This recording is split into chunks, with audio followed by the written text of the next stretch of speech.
ទទួលបានស្បែកដែលសស្អាតភ្លឺថ្លាជាងមុនតាំងពីប្រើលើកទី1ជាមួយនឹងគ្រឿងផ្សំសាមញ្ញនិងងាយស្រួលដែលមាននៅក្នុងផ្ទះប្រសិនបើបងប្អូនចង់ជំរុះកសិកាចាស់និងទទួលបានស្បែកដែលសទន់មករលោងនិងកាត់បន្ថយស្នាមអុចខ្មៅនៅលើស្បែកសូមទស្សនាវីដេអូនេះដល់ចប់អ្វីដែលបងប្អូនត្រូវការមានដូចជាទឹកបន្តិចសាប៊ូដុំដែលធ្វើឲ្យស្បែកសដំបូងបងប្អូនត្រូវត្រាំសាប៊ូនៅក្នុងទឹករួចត្រដោះសាប៊ូរហូតដល់រលាយបងប្អូនអាចប្រើសាប៊ូណាដែលបងប្អូនមានក៏បានដែរ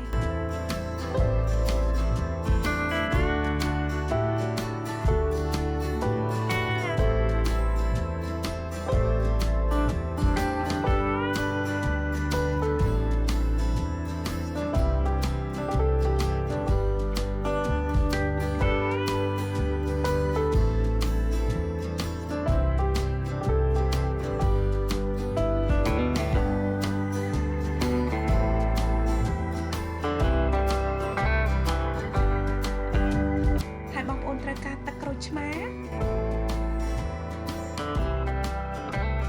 បន្ទាប់មកបងប្អូនត្រូវការសាប៊ូកក់សក់បងប្អូនអាចប្រើសាប៊ូកក់សក់ដែលមាននៅក្នុងផ្ទះរបស់បងប្អូន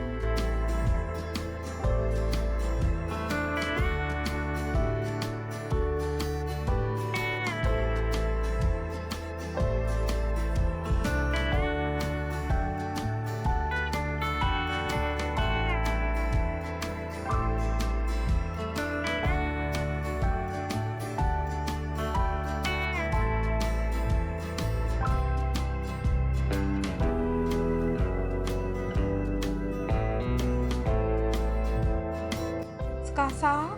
បងប្អូនអាចបន្ថែមស្ករសទៀតប្រសិនបើបងប្អូនត្រូវការ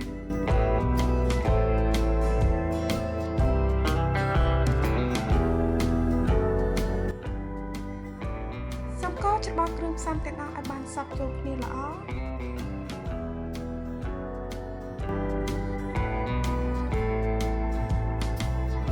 រូបមន្តធ្វើឲ្យស្បែកសរបស់យើងគឺបានរួចរាល់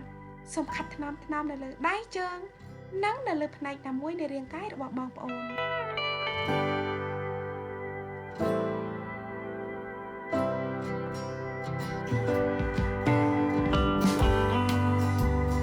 សូមខាត់យ៉ាងហោចណាស់ឲ្យបាន5នាទីនៅលើផ្នែកនីមួយៗ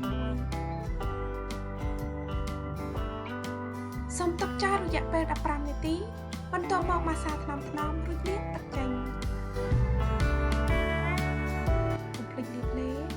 ប្រេងផ្ដល់សំណើមដែលបងប្អូនប្រើជាប្រចាំសម្រាប់លទ្ធផលកាន់តែប្រសើរ